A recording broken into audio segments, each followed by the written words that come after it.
drugs. Okay? You should be able to define terms related to ash content and extract yield. Be able to demonstrate the ability to compute the purity of samples. Explain the significance of water content determination. And identify the different techniques in water content determination. Okay? So this presentation will include ash content determination and water content determination. For water in small amounts, we refer to as moisture. Okay? So moisture content determination. Okay? So when you say crude drugs, we are referring to drugs that are obtained from natural, not crude oil, but natural sources. Okay? Natural sources such as animals, plants, and minerals. No? So we include minerals. Okay? So when you say crude, that means there are no other treatment performed on the drug. So you use yung mga folkloric use, yung hinikdik na bawang, inagtad na sibuyas. Yung mga bawang, no, pagka daw merong pigsa o kaya merong infection, magdidikdik ka ng bawang, lalagay mo. Eh, kasi ang bawang, meron siya anti-infective. No? Kapag may sipon, no, magtsatsaa ka ng sanggong, kapag may sakit ka sa bato, magtsatsaa ka ng sanggong, paluluwagin na yung daanan ng ihi. Okay? May lalabas mo yung bato. Okay? Kapag ikaw ay may ubo, sipon, magtsatsaa ka ng lagundi, magpapakulo ka ng dahon, gamitin mo yun sa sipon, ubo. Okay? So, crude drugs, no, part of the plant, you use part of the plant, leaves, the most commonly used, meron gumagamit ng mga barks, at saka ng roots, at yun na yun gagamitin mo. Walang ibang treatment. Okay? Crude drugs. Okay? Analysis of crude drugs are made to establish the purity or to determine the amount of therapeutically active constituents present for the purpose of standardization. Bakit ba tayo nagko-conduct ng testing? Para ma-standardize siya. Para malaman natin kung acceptable o hindi. Okay? So, crude drugs. Anything of iba yung crude drugs sa mga herbal products na na-process na. Okay? At iba pa yung herbal pharmaceutical products. Pag herbal, pharmaceutical, or drug products, meron na itong approved claim, therapeutic claim, like lagundi, sampo. These are no longer just herbal products, but these are herbal drug products already. They are already in the form of a certain dosage form. They are in a certain dosage form and with an approved therapeutic use. Okay? So, hindi katulad ng mga dietary supplements na nakalagay doon, no approved therapeutic claim. Kasi hindi inaral yung dose at saka hindi pa na-try sa nag-conduct ng clinical studies. Okay? Walang clinical studies na kinonduct sa mga supplements. No? Herbal supplements, dietary supplements, wala siyang sufficient evidence for its therapeutic activity. Okay? So again, the analysis is used to standardize our drug products. Okay? The scope of drug evaluation includes the determination of the identity or the establishment of identity, the determination of quality and purity of the sample. Where purity means presence or absence of contaminants or foreign material. And quality, not only the identity, but quality will also include quantity or the quantity of the active constituents. Okay? There is a particular general chapter in the Philippine Pharmacopoeia, Part 2, Philippine Pharmacopoeia. And there are also monographs of DOH, acknowledged herbal plants. Okay? So, what are the methods of drug evaluation? One is organoleptic. Ano ibig sabihin pag organoleptic? We use our senses, no? Organoleptic. So, we use to describe the plants, the morphological structure, the gross structure of the plants using our senses. So, we describe the color, the texture, we give the taste, no? Or the odor of the samples, the plant sample, okay? Organoleptic. Another evaluation of the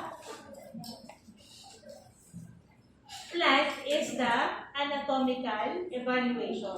Anatomical evaluation or microscopic. So from the organoleptic, you now go into microscopic details such as the cells and the tissues. Okay?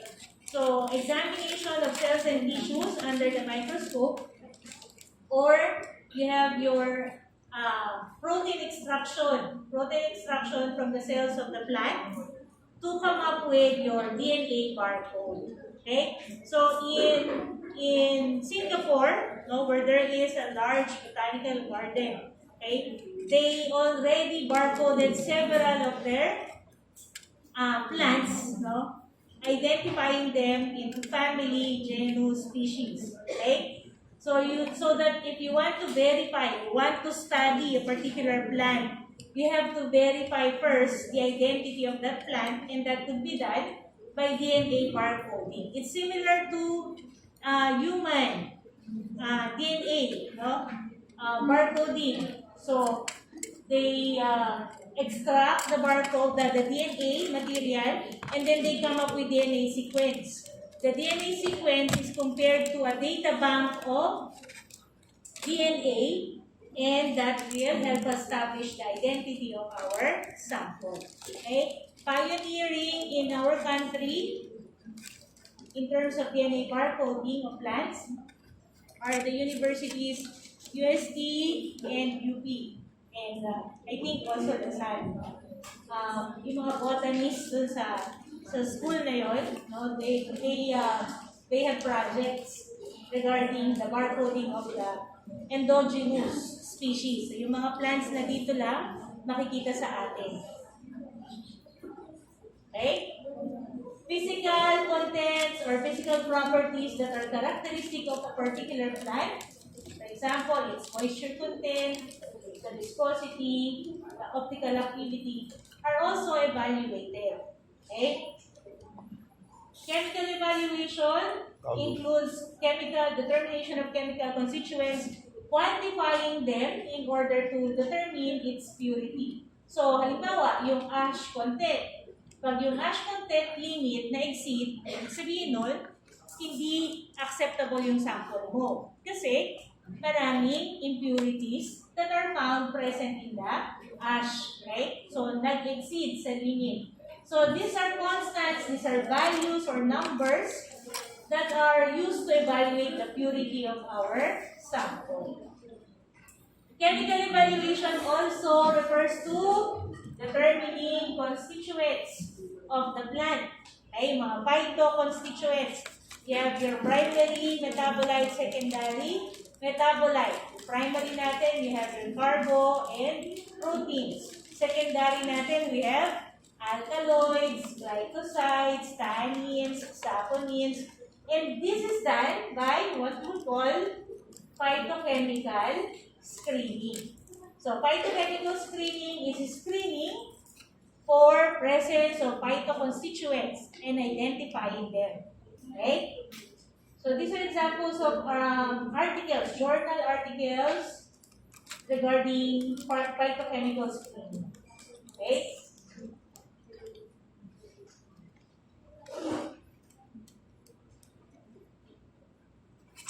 Some of these tests may include the use of equipment yung mga tinatawag natin o na-classify natin as physicochemical methods of analysis that are based on certain physical or chemical properties of the drug.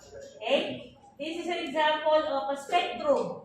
The spectrum can be used to establish the identity of your constituent present in the samples. Halimbawa, meron kang halaman, nag-extract ka, yung nakuha mong extract, you want to identify kung anong constituent yon. Okay? So, you're going to run it in the spectrophotometer. It will produce a peak, and each peak is characteristic of a functional group. Okay? So, kung ito ay flavonoids, for example, flavonoids, which is a good antioxidant, meron siyang polyphenol. So, pag polyphenol, marami kang C double bond C, o C, meron kang COH, no? So, makikita mo yun dun sa peak na nag-produce sa spectrum. Okay? Pwede rin naman, gagamit ka ng reference standard. Reference standard is a standard known identity. Meron kang standard flavonoid like quercetin, at gagamitin mo yung fingerprint region. Ano yung fingerprint region? So, this is the part of the spectrum that identifies the molecule as a whole. So, ang gagawin mo lang, imamatch mo lang kung sakto-sakto yung location ng peaks sa sample at saka ng standard. Kaya ang tawag natin, fingerprint region. Okay? So, spectrum or spectrophotometry. Another test performed on crude drug is the biological evaluation. These are biological safety tests determining the potency that is safe for use for the drug. Okay? So, this is determined using test animals. Kaya mga biological, like bio. Aside from using test animals, it can also it can also be performed using another instrument. For example, you use the rabbit and then the collected blood sample is determined using a spectrophotometer. Okay? So, combination ng ating biological with the use of certain apparatus. Okay? Biological evaluation uses an international standard preparation, that is your reference standard, in order to compare the biological effects of your sample. The biological activity could be quantal, all or none. Okay? Pagka in-inject mo yan, kailangan mag-jerk. No? Mag-jerk yung arm o yung leg ng palaka. It's either all or none. All or none. Pag sinabi natin quantal, mag-jerk, magre-react, o walang reaction. Pag sinabi natin graded, no, meron tayong mini-measure na value. For example, pag nag-tweak siya ng 3, no, that means ganito, moderate yung pain. Pag nag-tweak siya ng 5 hanggang 10, no, severe pain. Okay? Or kapag nag-measure kayo ng glucose, blood level sa isang animal na nilagyan mo ng hypoglycemic, that is considered as graded. Okay? So, graded response or quantal response. So, this table presents to us the animals employed in the biological assay of the particular drugs. So, digitalis, we use the pigeon. Insulin, we use the rabbit. And the collected blood sample is run into your HPLC chromatography. We have glucagon injection, oxytocin, vasopressin, we need a male rat, corticotropin, we need to use a rat, but of either sex. HCG, Kabaligtaran ng vasopressin, ang HCG, because it is a female hormone, you need to use a female rat. Okay? So you have your muscle relaxant, tubocurarine, and metocurine. You have heparin, protamine, your blood thinner, and your source of vitamin A and D, cod liver oil. So makikita nyo dito, to test the activity of cod liver oil, you need to use a rachitic rat. Rachitic rat is a ricket-induced, a rat with ricket-induced disease. Ibig sabihin, in-induce mo yung ricket siya dun sa rat. Okay? Yung depleted depleted bone deposit and calcium deposit and yung vitamin D dun sa rat na yun. Para matest mo yung activity ng cod liver oil. Okay? So these are some of the examples. No? Ito yung microbiological testing. Ibig sabihin, the assay requires the use of microorganisms. Okay? This is one example of a quantal response. No? Quantal response. Tubocurarine is determined for its paralysis. So the action of tubocurarine is paralysis of muscles. Kaya merong hindi kwentong barbero, hindi rin kwentong kutsero. Ang gagawin namin? Merong dati, no, yung mga ang nag-aaway, yung mga Indiano, no, they are fighting for the land in the US, diba? Yung mga native Indians, gumagamit sila ng pana or arrow na meron nitong tubocurarine para pag pana sa kalaban, no, paralyze yung kalaban. Okay? So itong tubocurarine head drop test, once you administer the drug, your expected activity or your expected effect is the head drop. Okay? Pag hindi nag-drop, so hindi pa yun yung toxic na dose. Kuha ka ulit ng another rabbit, tapos in another dose, naantayin mo yung head drop. Okay? Kaya nga, di ba napaka-cruel, no? Ganun dati. Pero sa ngayon, no, unti-unti na nila tinatanggal yung paggamit ng test animals, pinapalitan na nila ng tissue. Cell culture. Hindi. Para lang yan. Ma'am, nababalik yan, ma'am? Nababalik po? Nababalik pa. Nare-rewind, ma'am? Yun lang, paralysis lang. Paralyze lang siya. So, after na week na natanggal na yung gamot, buhay pa rin siya. Okay? Yung ganyan tayo, di ba? So, tubocurarine, no? The other example is this one. This is digitalis pigeon emesis test. This one, nasa-sacrifice yung animal. Kasi pagka-administer mo, since this is a all or none response, antayin mo talaga na tumigil yung pagtibok. At pagtigil ng pagtibok ng puso ng kalapate, masusuka siya. Kaya, digitalis pigeon emesis test. Ilalabas niya, meron part dito sa bago mag-stomach na doon iniimbak yung kanyang storage ng kanyang food before digestion. Okay? So, pagtigil ng tibok ng puso, suka, all or none. So, yun yung inaantay mo, response. The emesis. Okay? Meron naman graded, no? Graded response. Here, oxytocin is used for pregnant women para mag-contract, no? Para ma-deliver na yung baby. Pero ang oxytocin, pinapababa niya rin yung blood pressure. Kaya nga, safe din sa mother na mag-deliver kasi hindi siya hypertensive. Okay? So, graded siya kasi ang response niyan is the lowering of BP, which you can quantify.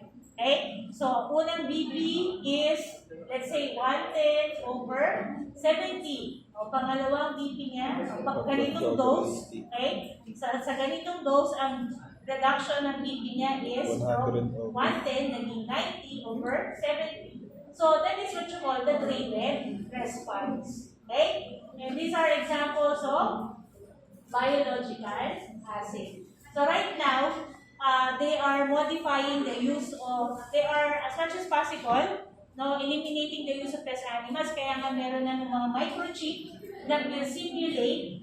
For example, you want to determine the activity on the heart. Merong microchip na nagsisimulate siya na heart, o yung activity ng heart. Meron ng mga microchip na nag-stimulate na function ng kidneys. So that if you want to determine the activity of a renal agent, no, yung drugs for kidney, you can use it. Kasi gusto nila ma-eliminate na yung paggamit ng animals. Okay? Now, sa pharmacology lab, you will be performing experiments using rabbit, using frogs, and rats.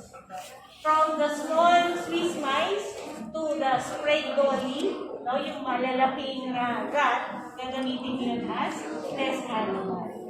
Okay? Biological acid. Okay, so we are now, this one, this is an example of a portion of the Philippine Pharmacopoeia. Just like USP, meron siyang general chapter. So there's a general chapter that discusses the different tests for crude plant drugs. Okay? So meron siyang instruction on how to conduct sampling. And according to this, there are 3 types of sample. The gross, the laboratory, and the test sample. Okay?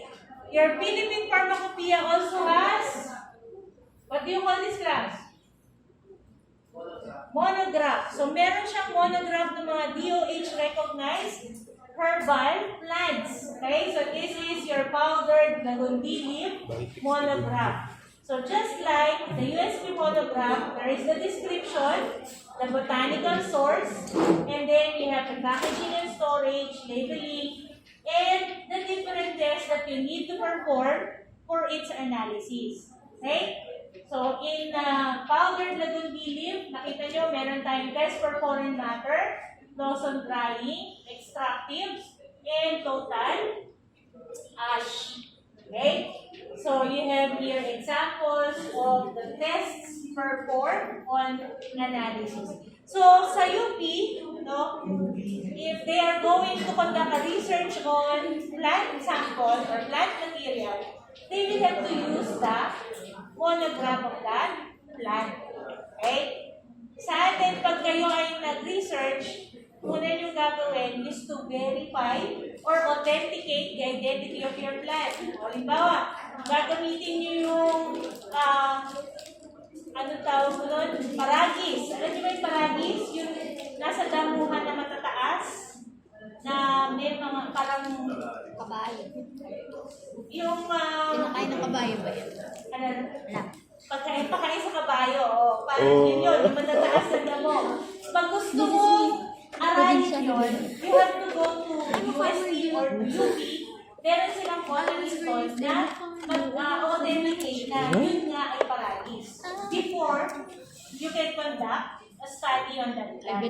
Okay? So, authentication. After authentication, then you perform the evaluation. Okay? So, we start with ash content determination. So, when you say ash content, that is the residue after you burn or incinerate the plant material. Okay?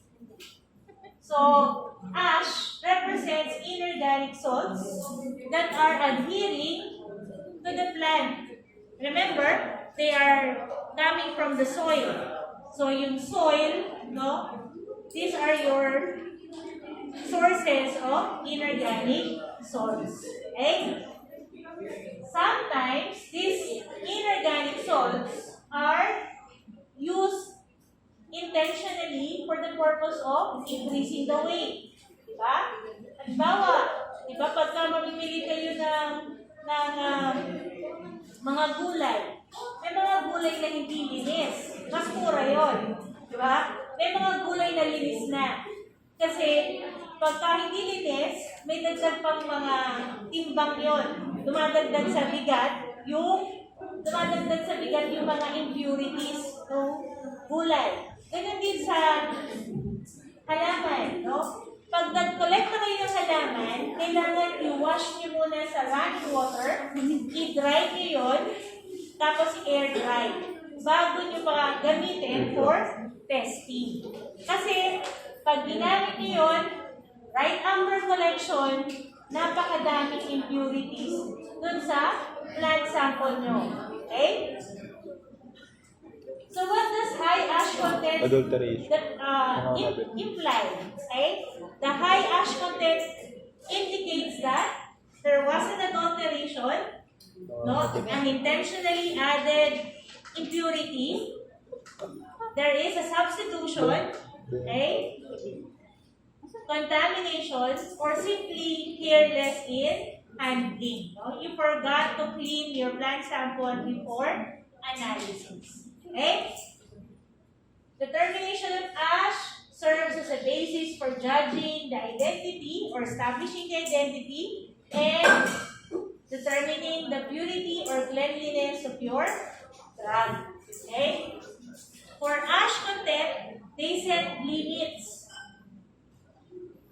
The limits becomes the basis. The limit becomes the basis for accepting or rejecting your plant sample in terms of purity. Total ash, we have the types of ash, total ash, acid-insoluble ash, and the water-soluble ash. Okay? The total ash represents the inorganic salts such as the phosphates, carbonates, sulfates, oxides, chlorides, while the water-soluble ash represents the ammonium salts, alkali iodides, and nitrates. The acid-insoluble ash represents the insoluble to the acid, silica. Same composition of the sand.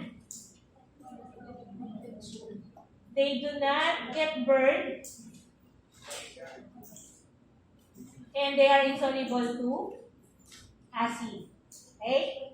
So you have your total ash, water-soluble, and acid-insoluble ash.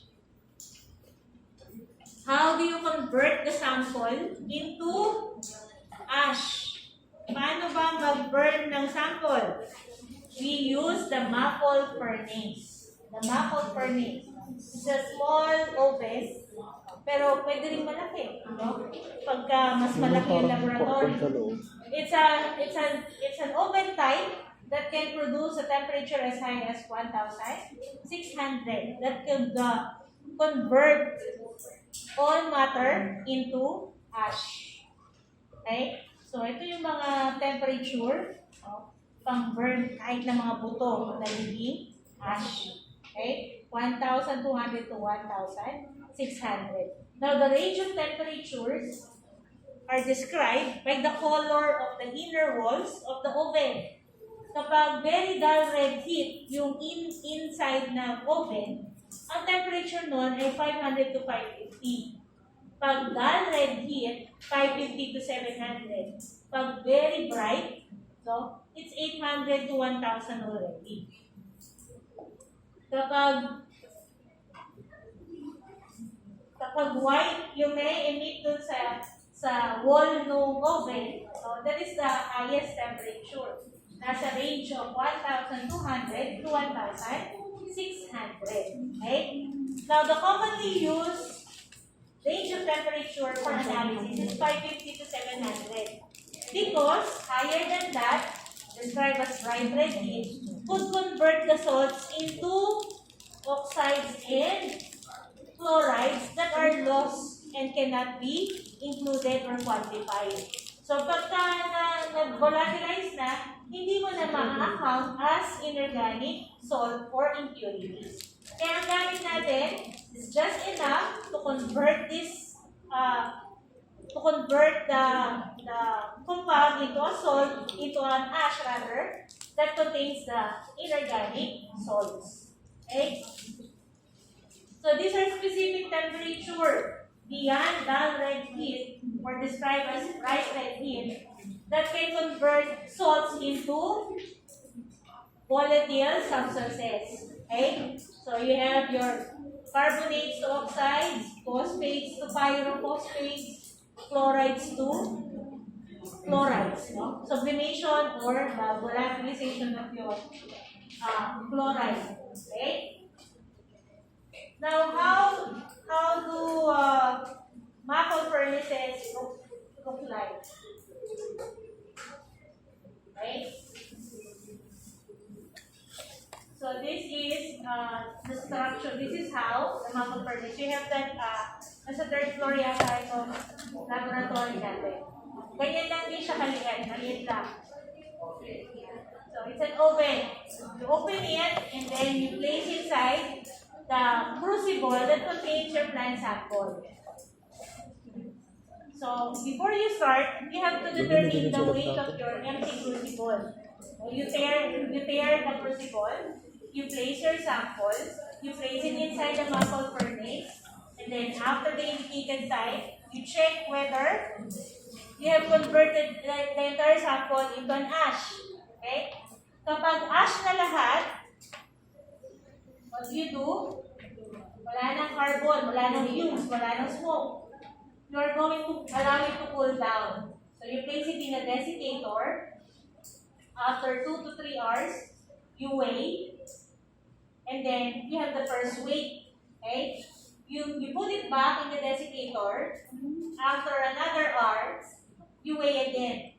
And then, using the 2 consecutive weights, you determine whether it's already constant or the weight is no longer different, or it does not differ by 0.5 milligrams. Okay? Para ma-describe natin as constant. Pag nakuha mo na yun, you already have your total. Pag winay mo, yung nakuha mong weight, that is your total ash. Okay? Now, to determine the acid-insoluble ash, you transfer the total ash in an ashless filter paper. Okay? So, filter paper, and then you wash it with diluted acid. So the total ash is placed in a filter paper, treated with diluted hydrochloric acid. So you collect the filtrate or the residue together with the filter paper or contained in the filter paper. Then you burn the filter paper. Okay? Together with the insoluble. Kasi yung di pa na, residue pala tayo. Okay? Yung na-collect nyo sa filter paper, you burn it or you incinerate it, and then again, determine the constant weight. Okay? So pag sinabi natin constant weight, again, 2 consecutive weights do not differ by more than 0.5. Paano man kapag hindi pa, pag mataas pa sa 0.5 yung difference ng dalawang weight?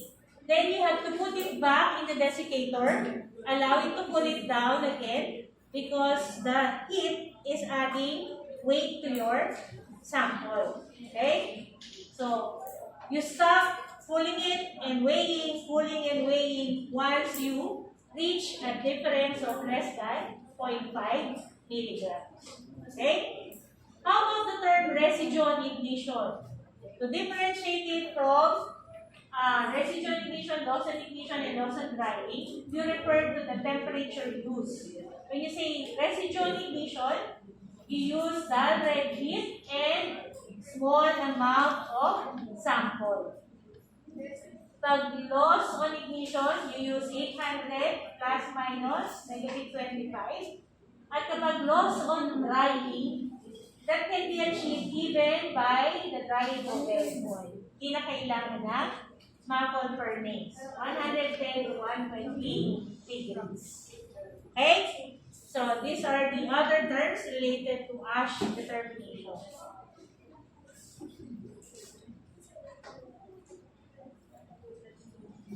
Schematic diagram, how to perform ash content determination, accurately weight sample, You heat it at 450, free from carbon, no black smoke.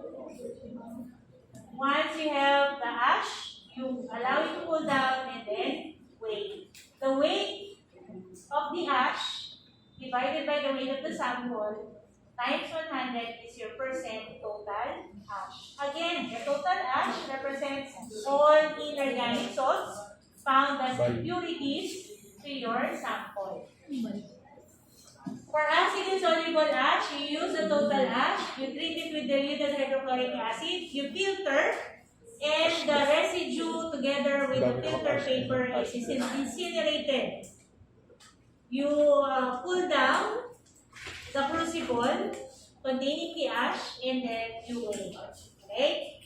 And the acid insoluble ash is the weight of the acid insoluble ash over weight of the sample times 100. Okay? The ashless filter paper is described as a filter paper that will not produce an ash more than 0.007%. Okay? So, yun, kaya ang tawag sa kanya is ashless. Kasi very minimal lang yung mapoproduce niya, ash. Okay? And the acid that we use in acid insoluble ash, described as diluted hydrochloric acid, is 3 normal. Okay? 3 normal HCl. Next, water soluble. Meron kang total ash. Yung total ash is treated with distilled water and then filtered and then you collect the residue and incinerate. Ignite the residue using 800 pag ignition, diba? Then you weigh the residue. The residue is subtracted from the total ash and that gives you the water soluble ash. If divided by the weight of the sample times 100, that is percent water soluble ash. So in ash content determination, we have to be particular with weights. Okay? To determine, we use a paired crucible. So it's just a matter of weight difference. So if you want to determine the weight of your sample, that would be the difference of, what is the weight of the sample? Weight of sample would be the difference of, i-enter natin ito ha. Lagyan natin ito para letters na gamitin ko. A, B, C, E, E. Okay? So how would you compute for the weight of the sample? Okay, so that will give you the weight of that. After drying. This is the Before. weight of dried sample of that. Drying. Kasi nakalagay after drying. So itong weight of sample na to, we describe this as air dried. Hindi tayo gagamit ng cooling or certain degree of temperature. So itong C minus A will give you the weight of the dried sample. Pag weight of the sample lang, that would be D minus A. B minus A. Okay? You want to determine the weight of total ash. Weight of total ash is D minus A. D minus A. And the weight of acid insoluble Residue. ash is E minus A. E minus A. Okay? So, ganun lang yun. So, pag nakuha mo na yung mga weight na yun, then you can compute now for the percent total ash and percent acid insoluble ash. Okay, so can you give me the weight of the sample?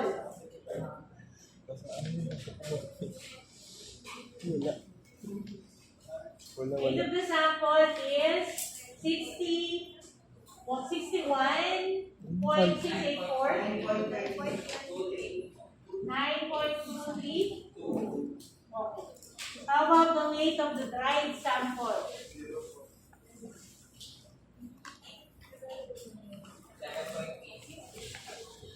7.86.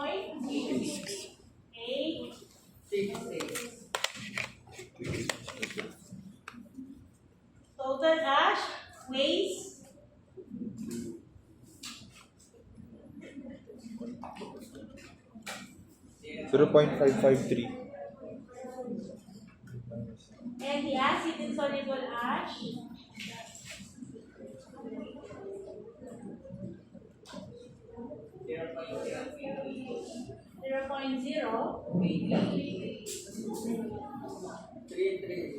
0.338.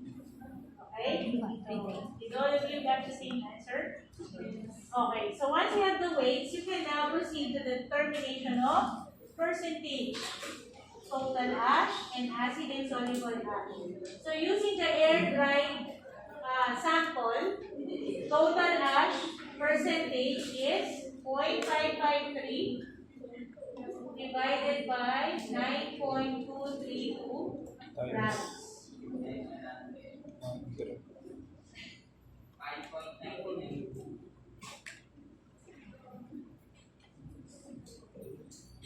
How about the acid insoluble ash? 0.99.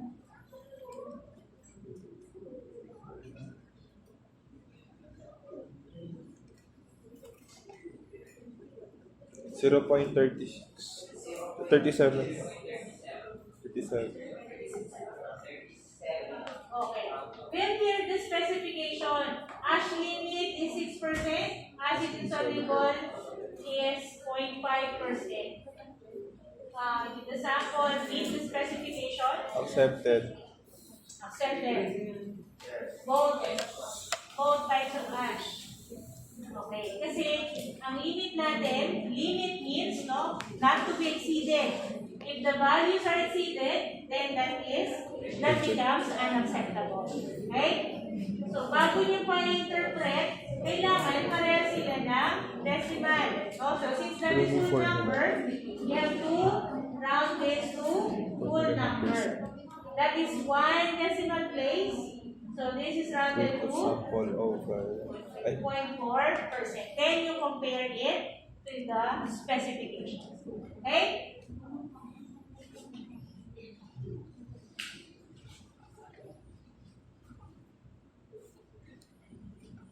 Next. If an air-dried drug, ano yung sabi natin air-dried? No? Hindi siya oven-dried. Okay? So, air-dried drug contains 10% moisture, yields 2.5% ash. What is the percent ash the moisture-free drug would contain? Air-dried 10%, 2.5%.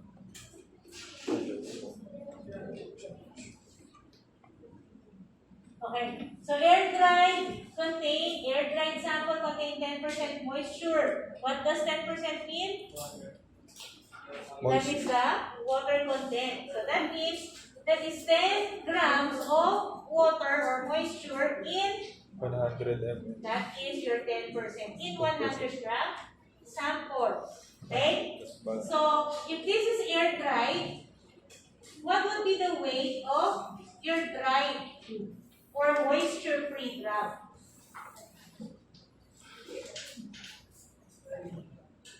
The moisture-free drug would weigh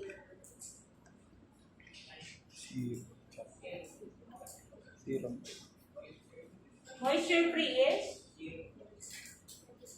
0%. 0 grams. Moisture. 10 grams is moisture. Pag Moisture-free Zero. is 0 grams. 90. So you have 100 grams minus 10 grams of moisture gives you 90 grams, which is your moisture-free drug. Okay? Question. Your air-dried drug contains 2.5% ash. How much ash is present in the moisture-free drug?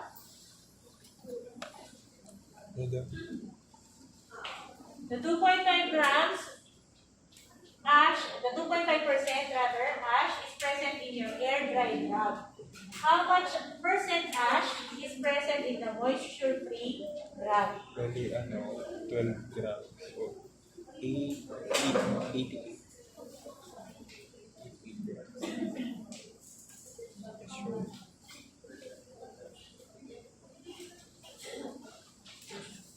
The percent of the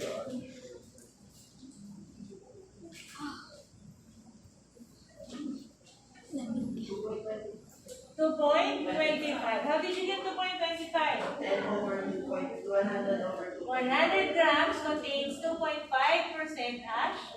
How much contained in 90 grams? Okay? So you have 2.25%. times 9. Okay? 90. Next, we have the moisture content. Okay? Ano naman yung moisture content? That is minute or small amounts of water. We refer to it as moisture. Now, why is it important to determine the moisture content? Water content or the moisture content. Why is it important to determine? Just like impurities, no, just like other constituents in the plant or in your sample, this is used for the purpose of standardization or uniformity. Okay? So, halimbawa gumamit ka ng 40 grams na analyze 1, weighs 40 grams of sodium hydroxide pellet. So, the other analyst uses 40 grams of the dried sodium hydroxide pellets. So, magkaiba yung ginamit mo, nag-weigh ka ng dried na 40 grams, sa nag-weigh ka na ng directly from the container na sodium hydroxide. Since sodium hydroxide is hygroscopic, it has the tendency to absorb moisture. And the absorbed moisture will add up to the weight of your sample. Diba? So, katulad nung example sa ash content determination, nasa 9 grams yung air dried, pero yung dried sample ay nasa 7 grams na.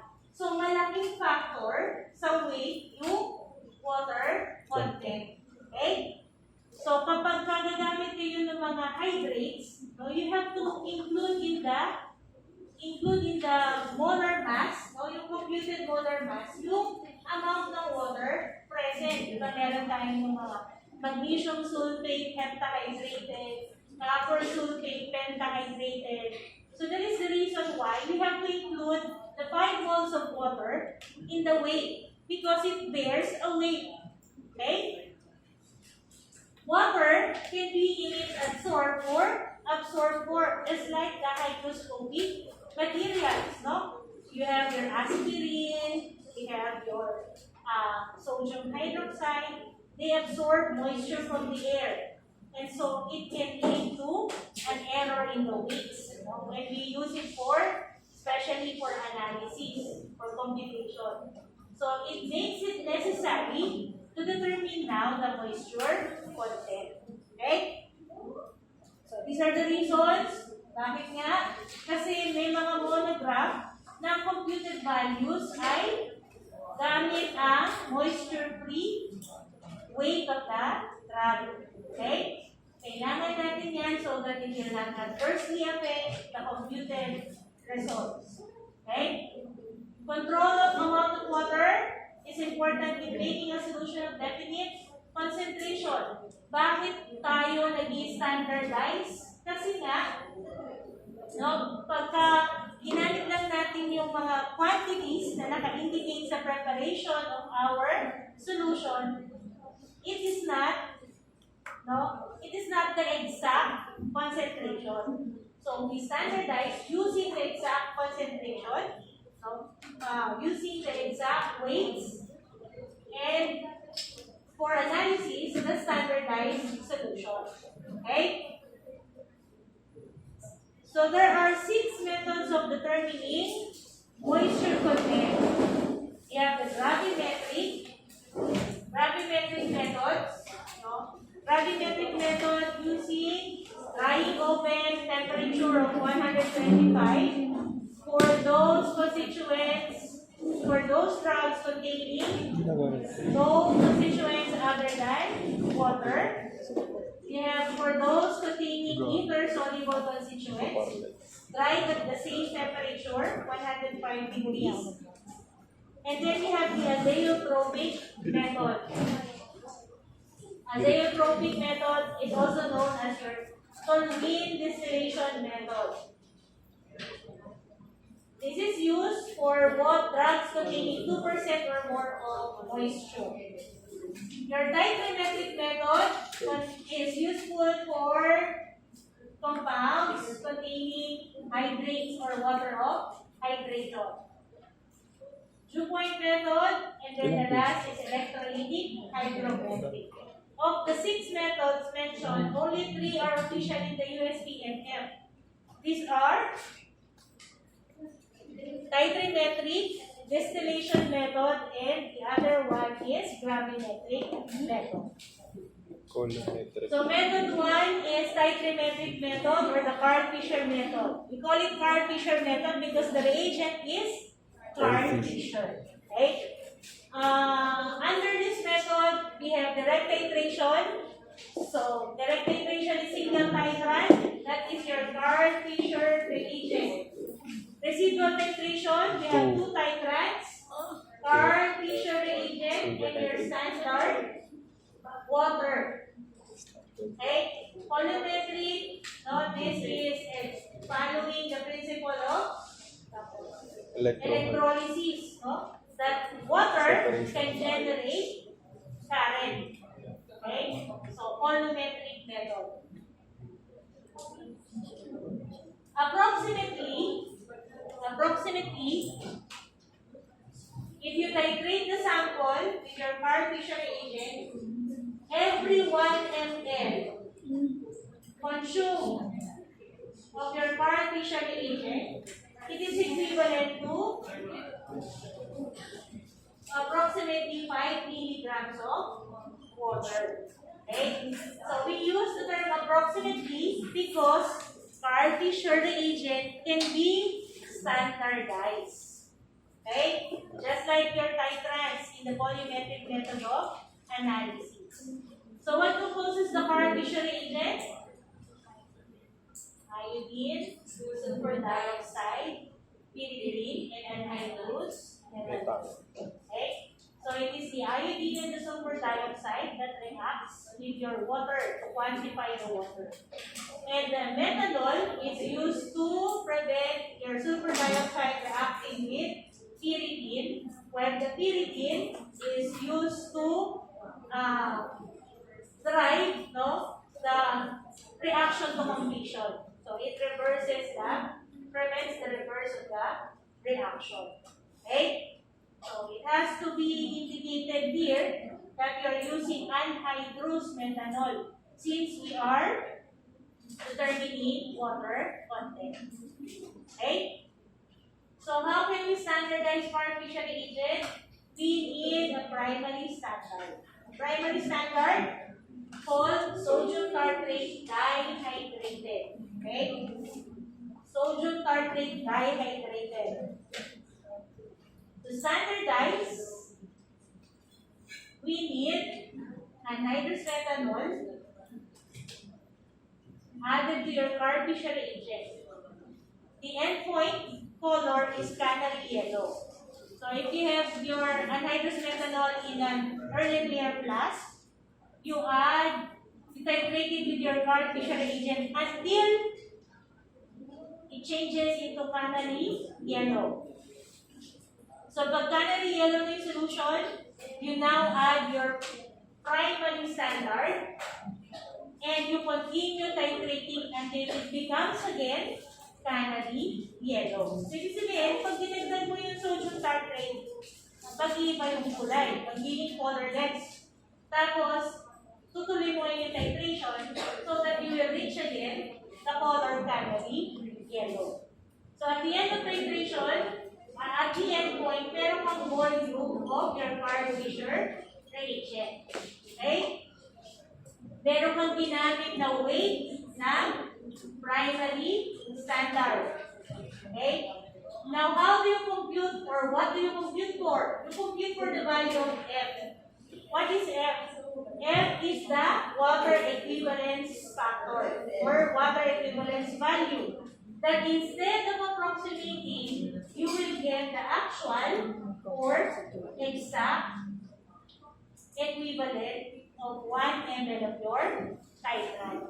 Okay? So how do you compute for the F? F is computed as 0.1566 times the weight of the primary standard over volume of your titrant. Saan galing yung 0.1566? It came from your gravimetric factor. How much of the water is equivalent in your primary standard sodium carbonate dihydrogen? 36.04 divided by 230, you get 15.1566.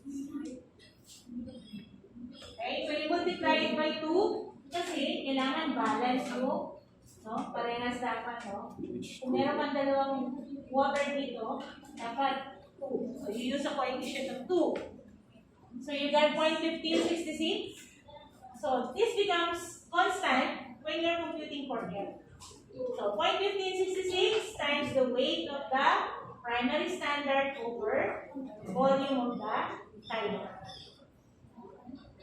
Kapag meron ka ng F value, you can determine the amount of water by simply multiplying the F by the volume of KFR. Okay? This is your auto-titrator. Pharmaceutical companies, instead of performing gravimetric method, yung drying, tapos weight determination, they use auto-titrator. The auto-titrator is a titration setup that works in itself, by itself, based on potential or current, the volumetric method. Okay? Okay, so let us now determine the water content using the partition method. The sample is sodium citrate. The weight of the sample is 3.65. During titration, it consumed 20 ml. The current fission reagent was standardized, and the data are as follows. This is your standardization of current fission reagents. Compute for the F value class. F factor 0. F value, you have 0.1566 times 235 milligrams divided by volume of 7.46. 4.93. 4.93. So, ibig sabihin,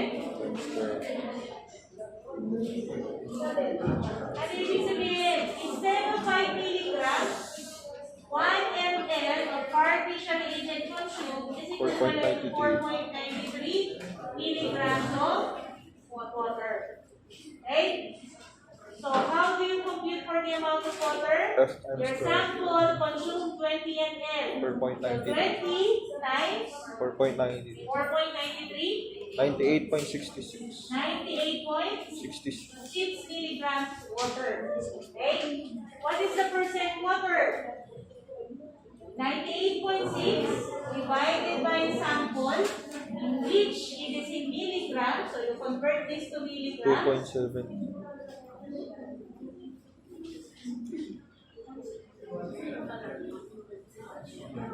Times 100. So what is the water content in percentage? 2.7. 2.7.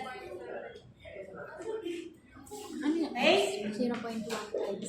So that is by Carl Fisher method. Okay? 4.9.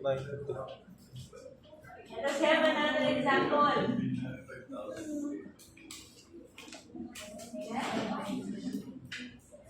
Again, you solve for the F value, the water in milligrams, and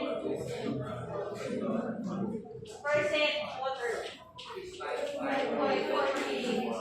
5.48.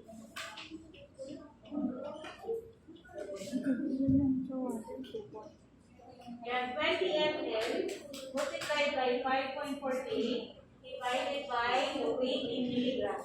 2.20.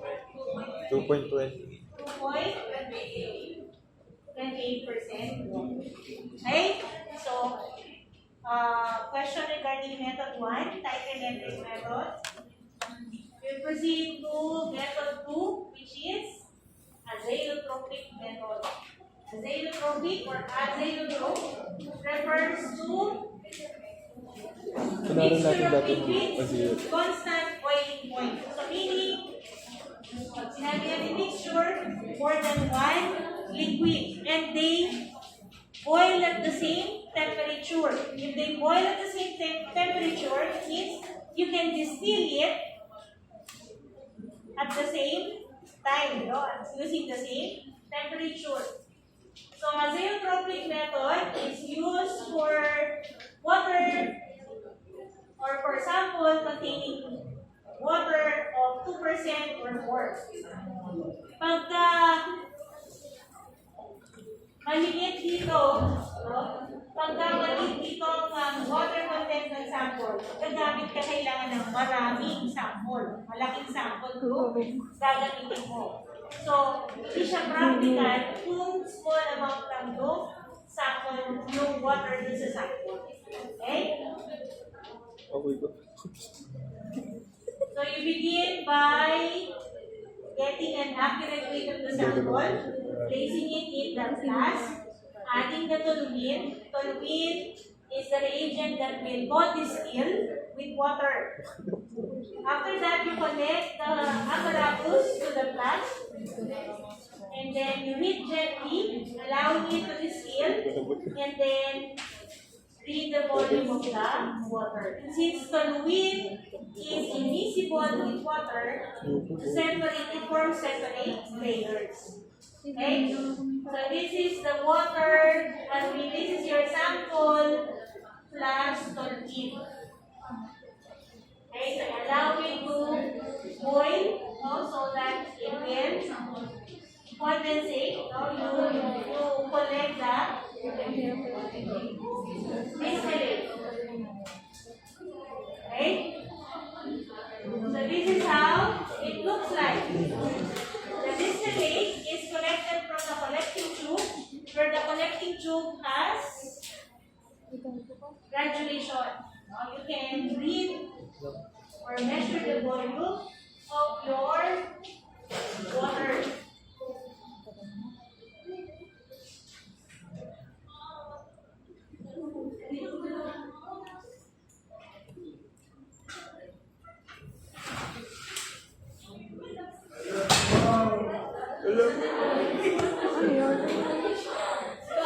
May ba't yun? Ay? Ay? Ewan ko yan.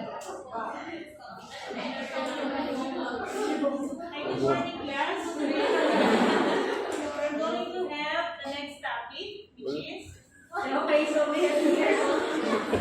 This is the graduated portion of the collecting tube. From the collecting tube, you now measure the amount of water. Okay. So the amount of water, the volume of the distillate, is the amount of water contained in your sample. Okay. So your digitalis leaves weighing 48.645 was able to collect a water distillate of 2.5 ml. Is that acceptable if the USP water limit is 2%? So we have 2.5 divided by 48.645 Times times 100 is 5.40. 40. So this is not Rejected. okay, because it exceeded the 2% limit. Okay? Next, if exactly 50 grams of digitalis was weighed, what is the expected volume of distillate? If it is described to contain 6% water. 48 times Digitalis leaf, 50 grams. Meron daw siyang 6% water. Ilan yung inaasahan yung distillate? Volume ng distillate? 3 ml. Okay? So you are expecting to collect 3 ml of water as distillate in a sample weighing 50 grams. Okay? Clear?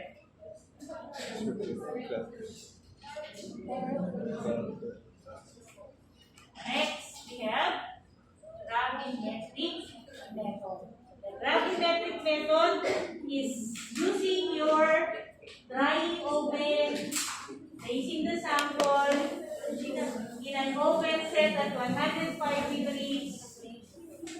And then you get the weight. So there are two weights, all weights in gravimetric method. We have the weight before, the weight after drying. Okay? Equals amount of water. And the difference of this gives you the difference. Amount of water. Okay, that gives you the amount of water. Okay? This is the procedure for acacia, the determination of water content. 10 grams is the sample. You dry it at 105 degrees for 5 hours, and then you weigh it. But it should be weighed, to constant weight. And yung constant weight, continue drying and weighing at 1 hour interval until the loss in weight is not more than 0.25% of the weight, not more than 0.25% difference of the two consecutive weights. Okay? Now, what is the percent moisture? If from 10 grams, the final weight is 8.78. Percent moisture is 10 minus 8.78. 1.22. 1.22 ang amount ng water. Ilan ang percent? 12.2. So you have 12.2. Okay? And also those are the three methods. Official methods of determining water content. Again, what are these? The trimetric method, azeotropic method, and the gravimetric method. These are the other methods. For very low concentration, we use the dew point method. Okay? The dew point method is based on the principle of a diabetic expansion. So if you have a beaker, you fill it with ice cubes. Okay, what will happen? Malulusaw. You know the temperature at which the mist will form. Okay, the first mist, yung mist, yung pagpapawis doon sa beaker, ilo-note mo yung temperature na yun. Okay? Using a calibrated chart, each temperature or increase of temperature corresponds to a water content. Okay? So, negative 20 degrees is equivalent to 1.3 ppm water content. Okay? That is dew point method. The other one is electrolytic hydrometric. Similar to colorimetric method of equation, the basis is the ability of water, even in extremely low concentration, to generate electric current. Okay? So even very small amounts of water can generate electric current. And that electric current corresponds again to certain amount of water. So dito, dun sa dew point, temperature corresponds to certain amount of water. Dito, yung ating electric current corresponds to certain amount of water. Okay? Question. I see the end coming. Wala, tapos na. Yes, final. It's the final PowerPoint slide pala rather. Final slide in the presentation. Ano ba? Let me just check kung meron pa.